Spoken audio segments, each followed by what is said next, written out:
నమస్కారం ఘంటారావానికి స్వాగతం. ముందుగా ప్రధానాంశాలు.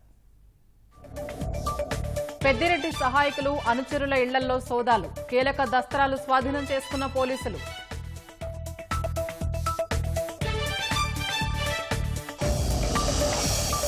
మదనపల్లె కేసులో శాస్త్రీయంగా ఆధారాల సేకరణ, ఎంఆర్ఐ డేటా ఆధారంగా షార్ట్ సర్క్యూట్ జరగలేదని నిర్ధారణ.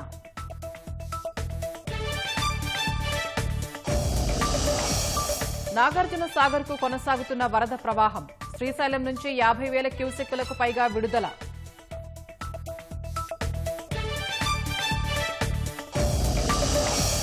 శరవేగంగా అన్నా క్యాంటీన్ల పునర్నిర్మాణ పనులు, ఆగస్టు 15న 100 చోట్ల ప్రారంభించేలా ఏర్పాట్లు.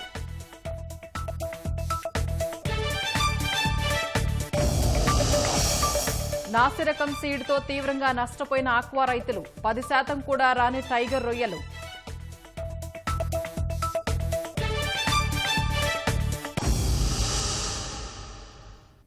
మదనపల్లె సబ్ కలెక్టరేట్ దస్త్రాల దహనం కేసులో నిందితుల వేట కొనసాగుతోంది. ఇప్పటికే పలువురు నిందితులను అదుపులోకి తీసుకున్న పోలీసులు మాజీ మంత్రి పెద్దిరెడ్డి వ్యక్తిగత సహాయకుడిని పట్టుకునేందుకు యత్నించారు. శశిధర్ దొరక్కపోవడంతో ఆయన నివాసంలో సోదాలు నిర్వహించి పలు దస్త్రాలు స్వాధీనం చేసుకున్నారు. ఎమ్మెల్యే పెద్దిరెడ్డి ద్వారకానాథ్ రెడ్డి, మాజీ ఎమ్మెల్యే నవాజ్తో పాటు పలువురు అనుమానితుల ఇళ్లల్లో సోదాలు చేశారు. రాష్ట్రంలో తీవ్ర చర్చనీయాంశంగా మారిన అన్నమయ్య జిల్లా మదనపల్లె సబ్ కలెక్టరేట్ దస్త్రాల దహనం కేసులో విచారణ ముమ్మరంగా సాగుతోంది. బాధితుల ఫిర్యాదులు, ఆధారాల మేరకు పలువురు నిందితులను పట్టుకునేందుకు పోలీసులు తీవ్రంగా గాలిస్తున్నారు. ఈ క్రమంలోనే చిత్తూరు జిల్లా సోమల మండలం ఆవులపల్లె వద్ద 165 ఎకరాలను కాజేశారని మాజీ మంత్రి పెద్దిరెడ్డి వ్యక్తిగత సహాయకుడు శశిధర్ పై ఫిర్యాదులు వెల్లువెత్తాయి. దీంతో శశిధర్ కోసం శనివారం రాత్రి మదనపల్లె 1 టౌన్ పోలీసులు, 2 రెవెన్యూ అధికారుల బృందం హైదరాబాద్ మాదాపూర్లోని అయ్యప్ప సొసైటీలోని ఆయన నివాసానికి వెళ్లింది. అయితే అప్పటికే శశిధర్ తన ఇంటికి తాళం వేసి పరారయ్యారు. దీంతో ప్లాటు యజమాని పామర్రు మాజీ ఎమ్మెల్యే అనిల్ కుమార్ ని సంప్రదించి తాళం కోసం అక్కడే రాత్రంతా వేచి చూశారు. ఒక దశలో తాళం పగలగొట్టాలని చూసినప్పటికీ అపార్ట్మెంట్ సంఘం వారించడంతో ఆగారు. ఆదివారం ఉదయం అనిల్ కుమార్ పంపించిన తాళం చెవులతో పోలీసులు ఇంటి తలుపులు తెరిచారు. ఇంట్లో విస్తృత సోదాలు నిర్వహించి శశిధర్ భూదందాలకు సంబంధించి కీలక డాక్యుమెంట్లు, 2 ల్యాప్టాప్లు స్వాధీనం చేసుకున్నారు. వాటన్నింటినీ 2 అట్టపెట్టెల్లో పెట్టి హైదరాబాద్ నుంచి రాష్ట్రానికి తీసుకొచ్చారు. శశిధర్ చిత్తూరులో అప్పటి గనుల శాఖ ఏడీ ప్రకాష్ సహకారంతో దందా సాగించినట్లు ఫిర్యాదులు వెల్లువెత్తాయి. తంబళ్లపల్లె ఎమ్మెల్యే పెద్దిరెడ్డి ద్వారకానాథ్ రెడ్డి నివాసంలోనూ ఆదివారం రాత్రి పోలీసులు సోదాలు నిర్వహించారు. ఎమ్మెల్యే అందుబాటులో లేకపోవడంతో ఆయన సతీమణి సమక్షంలో తనిఖీలు చేసి పలు దస్త్రాలు స్వాధీనం చేసుకున్నారు. పెద్దిరెడ్డి మంత్రిగా ఉన్నప్పుడు అధికారిక పీఏగా పనిచేసిన తుకారాం విదేశాలకు పారిపోయినట్లు తెలిసింది. తిరుపతిలోని ఆయన నివాసంలో పోలీసులు ఆదివారం సోదాలు నిర్వహించి 12 రికార్డులు స్వాధీనం చేసుకున్నారు. తుకారాం కూడా భారీగా భూదందాలు సాగించినట్లు బాధితుల నుంచి ఫిర్యాదులు వచ్చాయి. తనపై పోలీసులు చర్యలు తీసుకునే అవకాశం ఉండడంతోనే తుకారాం విదేశాలకు వెళ్లిపోయినట్లు సన్నిహితులు చెబుతున్నారు. మరోవైపు మిథున్ రెడ్డి అనుచరుడు బాబ్జాన్ పోలీసుల ఎదుట లొంగిపోయారు. ఆయన నివాసంలోనూ పోలీసులు ఆదివారం సోదాలు చేశారు. ఏ సమయంలో పిలిచినా విచారణకు రావాలని నోటీసులు జారీ చేశారు.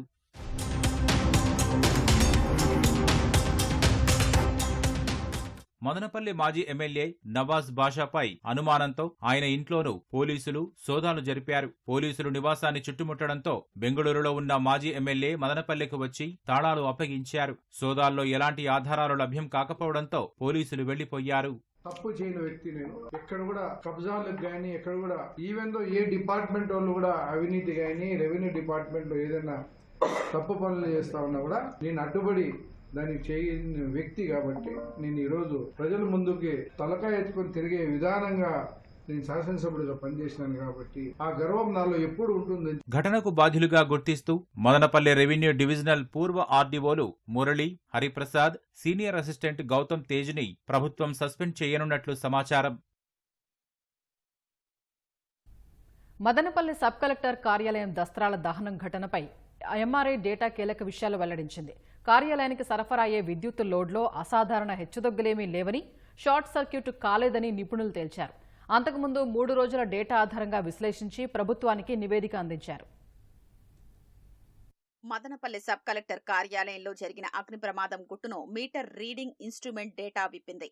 ప్రమాదం జరిగిన సమయంలో అంతకుముందు 3 రోజుల్లోనూ కార్యాలయానికి సరఫరా అయ్యే విద్యుత్ లోడ్లో అసాధారణ హెచ్చుతగ్గులేవీ లేవని తేల్చింది. ప్రతి సర్వీస్కు 15 నిమిషాల వ్యవధిలో సరఫరా అయ్యే విద్యుత్ లోడ్ వివరాలు ఎంఆర్ఐ సర్వర్లో ఉంటాయి. ఎంఆర్ఐ డేటాను విశ్లేషించిన తర్వాత షార్ట్ సర్క్యూట్ కు ఆస్కారమే లేదని నిపుణుల బృందం తేల్చింది. దీంతో పాటు కార్యాలయానికి సరఫరా జరిగే 3 ఫేజ్ విద్యుత్ సర్వీస్ వైరు కూడా ఎక్కడా దెబ్బతినలేదని గుర్తించింది. ప్రమాద తేదీకి 3 రోజుల ముందు నుంచి విద్యుత్ లోడ్ లెక్కల్ని ఆ శాఖ బయటకు తీసింది. కార్యాలయంలోని కంప్యూటర్ సెక్షన్లో ఈ నెల 21న అర్ధరాత్రి జరిగిన అగ్ని ప్రమాదంలో దస్త్రాలు కాలిపోయిన ఘటనలో శాఖపరంగా ఏవైనా లోపాలు ఉన్నాయా అన్న అంశంపై విద్యుత్ సేఫ్టీ అధికారుల బృందం పరిశీలించింది. అక్కడ గుర్తించిన అంశాలతో ప్రభుత్వానికి నివేదిక ఇచ్చింది.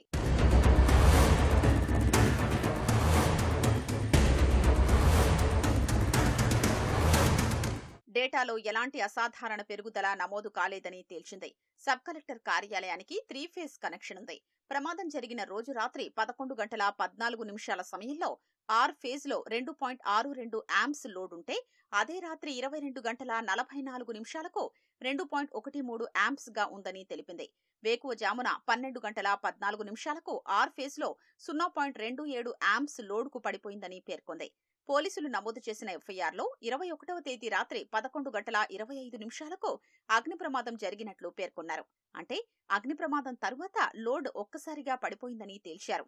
వై, బి ఫేజ్లలో కూడా విద్యుత్ లోడ్లో అసాధారణ వ్యత్యాసాలు లేవని అధికారులు గుర్తించారు. అగ్ని ప్రమాదం జరిగిన తర్వాత 12 గంటల 44 నిమిషాల నుంచి 1 గంట 30 నిమిషాల వరకు సబ్ కలెక్టర్ కార్యాలయానికి విద్యుత్ సరఫరా నిలిపేయడంతో ఆ సమయంలో ఎంఆర్ఐ డేటాలో లోడ్ 0గా నమోదైంది. విద్యుత్ నియంత్రణకు 15 ఎంసీబీలు ఏర్పాటు చేస్తే అందులో 6 ఫేజ్ కు ఏర్పాటు చేసిన వాటిలో 4, వై, బి ఫేజ్లలో ఒక్కొక్కటి చొప్పున ఎంసీబీలు ట్రిప్ అయ్యాయని గుర్తించారు. విద్యుత్ మీటర్ నుంచి ఎల్టీ డిస్ట్రిబ్యూషన్ బాక్స్ కు సరఫరా చేసే విద్యుత్ నియంత్రణకు 100 యాప్స్ చేంజ్ ఓవర్ స్విచ్ వినియోగించారు. ప్రమాదం తరువాత అక్కడున్న మొత్తం 15 ఎంసీబీల్లో 6 ఎంసీబీలు ట్రిప్ అయ్యాయి. రెసిడ్యువల్ కరెంట్ సర్క్యూట్ బ్రేకర్ ని ఏర్పాటు చేయలేదు. అగ్ని ప్రమాదం వల్ల కంప్యూటర్ సెక్షన్లోని కన్సీల్డ్ వైరింగ్ అవుట్లెట్స్, స్విచ్ బోర్డులు దెబ్బతిన్నాయి. అగ్ని ప్రమాదం తర్వాతే ఎల్టీ వైరుకు సరఫరా నిలిచింది. అది వైర్లు కరిగిపోవడం వల్ల జరిగిందా, వైర్లు ఎక్కడైనా తెగిపోయాయా అనేది కన్సీల్డ్ వైరింగ్ వల్ల స్పష్టం కాలేదు. గోదావరి ఉగ్రరూపం దాల్చి ప్రవహిస్తోంది. దీంతో తీర ప్రాంతం అతలాకుతలమవుతోంది. కొద్ది రోజులుగా లంక గ్రామాలు జలదిగ్బంధంలో చిక్కుకుని విలవిల్లాడుతున్నాయి. ప్రజలు అవస్థలు పడుతూ వరద నీటిలో కాలం వెళ్లదీస్తున్నారు. వేల ఎకరాల్లో పంటలు నీటిలో నాని కుళ్లిపోతున్నాయి. సుమారు 200 లంకల్లోని ప్రజలు బిక్కుబిక్కుమంటూనే ఉన్నారు.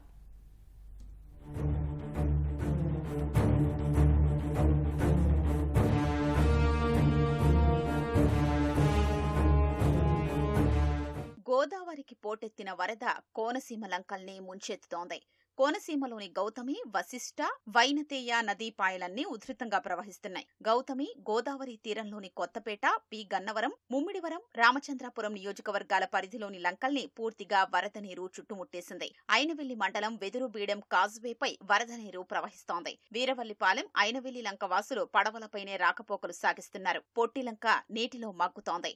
ఉద్యానవన పంటలు నీట మునిగాయి. ముమ్మిడివరం మండలంలోని గురజాపు లంక, లంక ఆఫ్ ఠానే లంక, కూనా లంకల్లో వరద ప్రవహిస్తోంది. పంటలన్నీ దెబ్బతిన్నాయి. తాళ్లరేవు మండలం గోగుల్లంక, కె గంగవరం మండలం సేరిల్లంక, ఐ పోలవరం, కాట్రేనికోన మండలాల్లోని లోతట్టు ప్రాంతాలు, లంకలు నీట మునిగాయి. పశుగ్రాసంతో పాటు పశువుల్ని కట్టేసేందుకు లంకవాసులు తీవ్రమైన ఇబ్బందులు పడుతున్నారు.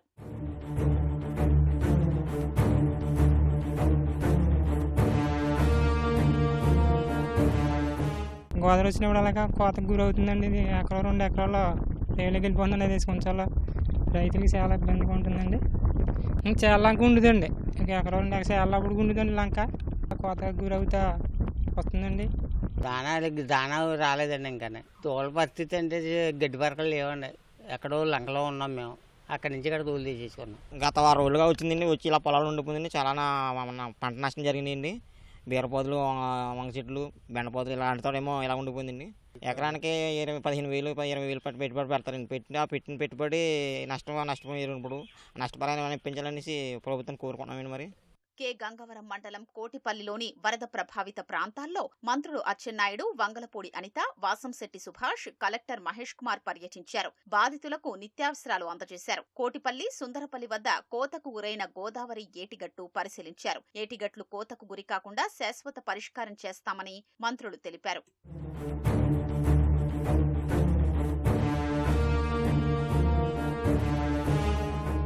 వశిష్ఠ గోదావరిలో ప్రవాహం ప్రమాదకర స్థాయికి చేరింది. పి గన్నవరం, రాజోలు నియోజకవర్గంలోని టేకుశెట్టిపాలెం, అప్పనరాముని లంక, సఖినేటిపల్లి, లాకుపేట, కొత్తలంక, ఓఎన్జీసీ కాలనీ, రామరాజులంక తదితర ప్రాంతాల్లో ఇళ్లు నీట మునిగాయి. మామిడికుదురు మండలంలోని అప్పనపల్లి కాజ్వేపై వరద ఉధృతంగా ప్రవహిస్తోంది. పి గన్నవరం మండలంలోని జి పెదపూడి లంక, కె ఏనుగుపల్లి లంక, శివాయలంక గ్రామాలు నీటిలో నానుతున్నాయి. స్థానికులు పడవలపైనే రాకపోకలు కొనసాగిస్తున్నారు.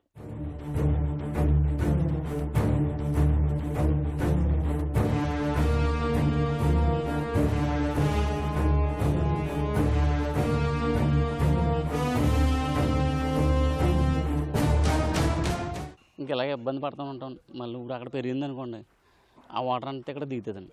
అప్పనరావులంక గ్రామం అండి. రోజు వెళ్ళి పాలన్నా ఏదైనా తెచ్చుకోవాలంటే టెక్స్టైల్ పాలు వెళ్ళాలండి. ఇక్కడ మాకు వాటర్ సమస్య కూడా తాగడానికి చాలా ఇబ్బందిగా ఉంది. వాటర్ కానీ నిత్యావసర వస్తువులు తెచ్చుకోవడానికి కొంచెం ఇబ్బందికరంగా ఉందండి. దానికి ఏంటంటే కొంచెం బయటికి వెళ్ళడానికి అవి బోట్లు అవి అరేంజ్ చేసి చేస్తున్నారండి. ప్రభుత్వం వారు కూడా సహకారం బాగా ఉంది. అదే రకంగా కొంచెం పశుగ్రాసానికి కూడా పచ్చగడ్డ అవి లేకపోవడం వల్ల పశుగ్రాసం ఇబ్బందిగా ఉంటుంది. అది కూడా ఏర్పాటు చేస్తే కొంచెం ప్రజలకి వెసులుబాటుగా ఉంటుంది. అప్పనరాములంక వరదతో నీట మునిగింది. 4 రోజుల నుంచి బాధితులకి పడవలు, బియ్యం పంపిణీ అన్నీ చేశారు. ప్రజలకు ఏ ఇబ్బందులు లేకుండా అన్ని జరుగుతున్నాయి సక్రమంగా. పి గన్నవరం మండలం ఊడుమూడి లంకకు తాగునీరు తీసుకెడుతున్న పడవ వశిష్ఠ గోదావరిలో బోల్తా పడింది. ఈ ప్రమాదంలో ఊడిమూడికి చెందిన విజయకృష్ణ మృతి చెందారు. 5 వ్యక్తులు సురక్షితంగా ప్రాణాలతో బయటపడ్డారు. రోజు వెళ్లే మార్గంలో కాకుండా వేరే వైపు పడవ వెళ్లడంతో ఈ ప్రమాదం జరిగినట్లు కలెక్టర్ మహేష్ కుమార్ తెలిపారు. ముఖ్యమంత్రి చంద్రబాబు మృతి చెందిన విజయకృష్ణ కుటుంబానికి 5 లక్షల రూపాయలు సాయం ప్రకటించారు. వరద ఉధృతి తగ్గే వరకు లంక గ్రామాల ప్రజలు, గోదావరి పరివాహక ప్రాంత వాసులు అప్రమత్తంగా ఉండాలని సీఎం సూచించారు.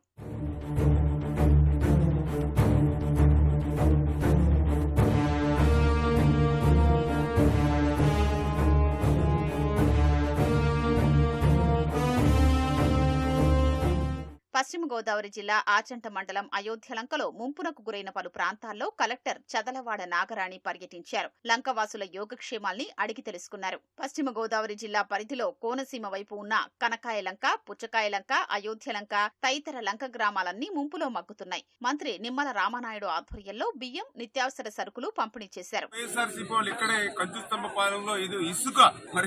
తీసుకుపోవడానికి, ఇసుకను లూటీ చేసుకోవడానికి ఆ రోజు ఏటుగట్టును కూడా ధ్వంసం చేసి, ఏదైతే ఏటుగట్టు ఎత్తును కూడా వాళ్ళ 2 లారీలు తిరగడానికి వీలుగా ఏటుగట్టు ఎత్తును తగ్గించేసి ఇసుక లూటీ కోసం ఎంత మంది ప్రాణాలకి, ఎంత ఆస్తి నష్టానికి కూడా వెనుకాడినటువంటి పరిస్థితి గతంలో చూసాం. ఆ రోజు కోర్టుకి వెళ్లి మన స్టేటర్ తెచ్చుకుని ఆపుకున్నటువంటి పరిస్థితి. మళ్ళీ ఏటుగట్టుని మనం సంరక్షించుకోవాలి. ముంపు గ్రామాలపై అధికారులు ప్రత్యేక దృష్టి సారించాలని విద్యుత్ శాఖ మంత్రి గొట్టిపాటి రవికుమార్ ఆదేశించారు. విద్యుత్ సరఫరాకు అంతరాయం లేకుండా చూడాలని సూచించారు. ప్రమాదాల నివారణకు చర్యలు చేపట్టాలని, వరద ప్రభావిత గ్రామాల ప్రజలకు అందుబాటులో ఉండేలా ఎస్సీ, డిఈలను ఆదేశించారు. విధుల్లో అలసత్వం వహిస్తే చర్యలు ఉంటాయని హెచ్చరించారు. పోలవరం ప్రాజెక్టు వెనక జలాలతో కోనవరం, ఎటపాక మండలాలు ముంపునకు గురవుతున్నాయి. ఎటపాక మండలంలో 2 పంచాయతీలు పూర్తిగా మునిగిపోయాయి. పంటలు మునిగిపోయి, ఇళ్లు కూలిపోయి తీవ్ర ఇబ్బందులు పడుతున్నామని బాధితులు వాపోయారు. నిర్వాసిత ప్యాకేజీ ఇచ్చి వేరే ప్రాంతాలకు తమను తరలించాలని బాధితులు కోరుతున్నారు.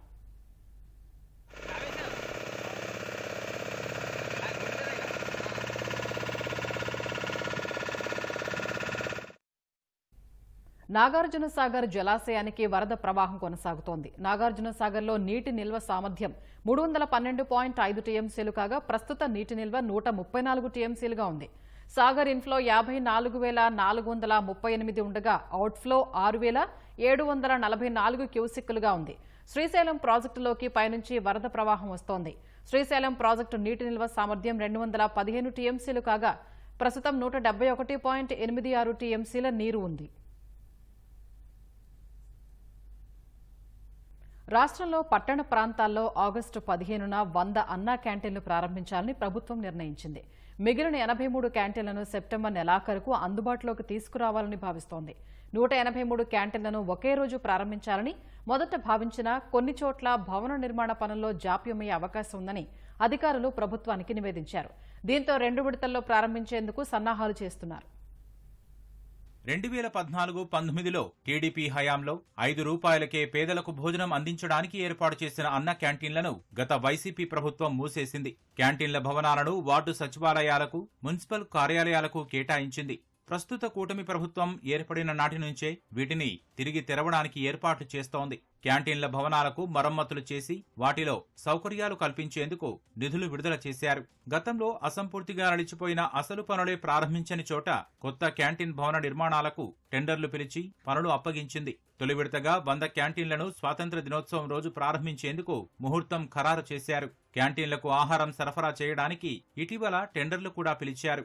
మొత్తం ప్రక్రియను వచ్చే నెల మొదటి వారంలోగా పూర్తి చేయాలని పుర, నగరపాలక సంస్థలను ప్రభుత్వం ఆదేశించింది.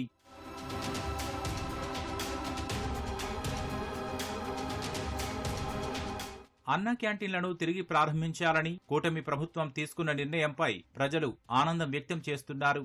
అన్నా క్యాంటీన్ల వల్ల పేదవాళ్ళకు ఉపయోగమేనండి. గతం 5 సంవత్సరాలు పెట్టలేదండి. బాగానే ఉంటుందండి. పేదవాళ్ళు ఏదో తినేళ్తారు.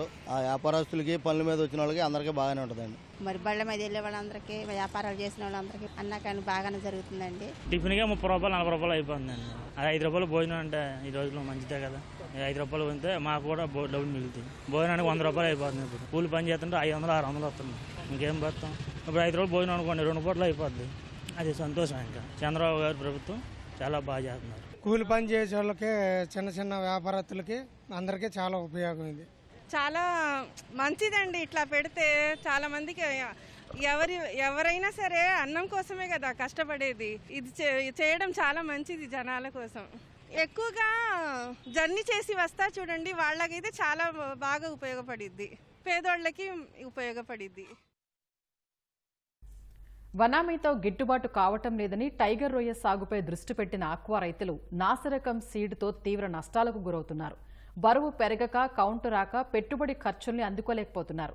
ఎకరాకు దాదాపు 2 టన్నులు రావాల్సిన రొయ్య 2 క్వింటాళ్లు రావటం లేదని ఆవేదన వ్యక్తం చేస్తున్నారు. ఉమ్మడి ప్రకాశం జిల్లాలోని చీరాల, ఒంగోలు, నాగులప్పలపాడు, కొత్తపట్నం, టంగుటూరు, సింగరాయకొండ మండలాల్లో దాదాపు 28,000 ఎకరాల్లో టైగర్ రొయ్య సాగవుతోంది. టైగర్లో మెరుగైన కౌంట్, ధర గిట్టుబాటుగా ఉన్నందున గత 4-5 ఏళ్లుగా ఈ రకం రొయ్య సాగు చేస్తున్నారు. బ్లాక్ టైగర్ రొయ్యలో మోనోడాన్ రకాన్ని ఎక్కువగా వినియోగిస్తున్నారు. మోనోడాన్ రకం పిల్ల ఉత్పత్తిలో సాంకేతిక ప్రమాణాలకు లోబడి ఉంటాయనే ఉద్దేశంతో హ్యాచరీల నుంచి కొనుగోలు చేసి సాగు చేస్తారు. ఒక్కో రొయ్య 50 గ్రాముల నుంచి 100 గ్రాముల వరకు పెరుగుతుంది.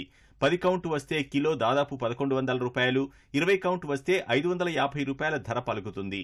ఎకరా చెరువులో 1.5 నుంచి 2 టన్నుల వరకు ఉత్పత్తి అయ్యి రైతుకు మంచి ఆదాయం లభిస్తుంది. అయితే గత 2 ఏళ్లుగా రైతులు సంక్షోభాన్ని ఎదుర్కొంటున్నారు.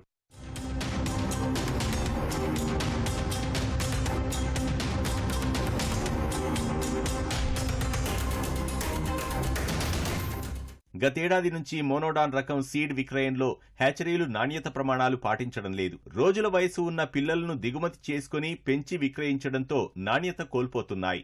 తల్లి బ్రూడర్ తెచ్చుకోవడానికి ఎక్కువ ఖర్చు అవుతుందని పిల్లలను దిగుమతి చేసుకుంటున్నారు. ఈ పిల్లలను రైతులు కొని తమ చెరువుల్లో వేసుకుంటే నెలలు గడుస్తున్నా ఎదుగుదల ఉండటం లేదు. 3 నుంచి 10 గ్రాముల లోపే రొయ్య పెరగడం వల్ల ఎకరాకు లక్షల రూపాయలు రైతులు నష్టపోతున్నారు. గత 2 సంవత్సరాల నుండి మోనోడాన్ బ్లాక్ టైగర్ రకం సాగు చేసినటువంటి రైతులు తీవ్రంగా నష్టపోయారు. దీనికి కారణం నాసి రకమైనటువంటి సీడు. ఏదైతే ఈ బిఎంసి 2 సంవత్సరాల క్రితం బిఎంసి పెట్టారో, ఈ బిఎంసి పెట్టిన కాడి నుంచి చెరువుల్లో వదిలినటువంటి రొయ్యలు ఎదుగుదల ఉండటం లేదు. దీనికి కారణం తేల్చమని చెప్పేసి మత్స్యశాఖ అధికారులని, సిఐ అధికారులను అనేక సార్లు కోరి ఉన్నాం. వాళ్ళు ఇంతవరకు దాని గురించి పట్టించుకున్నటువంటి పరిస్థితులు ఉన్నాయి. నేను ఒక 15 ఎకరాలు టైగర్ రొయ్యలు సాగు చేశాను. 3 నెలలైనా కూడా అవి 3 గ్రాములే ఉన్నాయి. ఇప్పటికి చెరువుకి దాదాపు ₹4 లక్షల బాగొట్టాను. ఇప్పటికి అంటే 1.5 ఎకరం చెరువుకి అంతా 3 గ్రాముల్లో ఉంటే రొయ్యలు మొత్తం కూడా లూషియల్ పడిపోయి, ఫంగస్ పడిపోయి చచ్చిపోవడం జరిగింది. దాని మీద కలెక్టర్ గారికి కూడా కంప్లైంట్ చేయడం జరిగింది గత 10 రోజుల కిందట. ఫిషరీస్ వాళ్ళకి కూడా చేశాము. గుజరాత్ నుంచి వచ్చిన హ్యాచరీ వాళ్ళు ఈ ఆంధ్రప్రదేశ్లో రైతుల దగ్గర దోచుకుంటున్నారు పిల్ల రూపాయి చేసి. 3 నెలలైనా కూడా 5-6 గ్రాములు ఉంటే రైతులు నష్టపోతా పనికిరావని చచ్చిపోతా ఉంటే స్పాట్లు వచ్చి ఇప్పుడు తీసేయడం జరుగుతుంది. చాలా 100 ఎకరం పోయింది. ఇప్పుడు మళ్ళీ వాడు సీడీ నెల ఎకరం మళ్ళీ అమ్ముతానని మొదలు పెడుతున్నాడు. కాబట్టి ఆ హ్యాచరీలు కనుక కంట్రోల్ చేయకపోతే రైతులు మేమే వెళ్ళి హ్యాచరీల మీద దాడి చేసి హ్యాచరీలో సీడ్ అమ్మకుండా చేయడానికి మేము రైతులను అందరిని కూడా సంఘటన చేసి వాళ్ళమే అదే ప్రయత్నంలో మేము చేస్తామని కలెక్టర్ గారికి విన్నవించుకుంటున్నాం. మాకు 9 చెరువులు ఉన్నాయి. వాటిలో 4 చెరువులు మోనో సీడ్ వేసాము. మోనో మోటాను 2 నెలల కల్లా 5-6 గ్రాములు వచ్చి లూషెల్ పడిపోయి బాగా ఇబ్బంది జరిగి లాస్ వచ్చింది. నా తోటి సోదరులకు ఇప్పించింది కూడా బాగానే ఇబ్బంది జరిగి అన్ని చోట్ల 3 నెలలైనా కూడా 8 గ్రాములు 9 గ్రాములు సైజరేషను ఎక్కువ రావటం వల్ల బాగా లాస్ పోయాము. మేము ఒక 6 రైతులమి. మిగతా ప్రకాశం జిల్లాలో చాలా మంది రైతులు బాగా లాస్ పోయారు. ఆ మోనరాను సీడు ఇంతకుముందు లోగడ 2 క్రాపులు బాగా వచ్చింది. తర్వాత 2 క్రాపుల నుంచి బాగా లాసు పోయి ఉన్నాము. అందువల్ల కామన్ గారు విచారించి మంచి సీడ్ ఇప్పించాల్సిందిగా మన ప్రభుత్వాన్ని కోరుతున్నాం. Coastal aqua authority of India పర్యవేక్షణలో హ్యాచరీస్ లో సీడ్ తయారీ చేసే విధంగా ప్రభుత్వం చర్యలు తీసుకోవాలని రైతులు కోరుతున్నారు.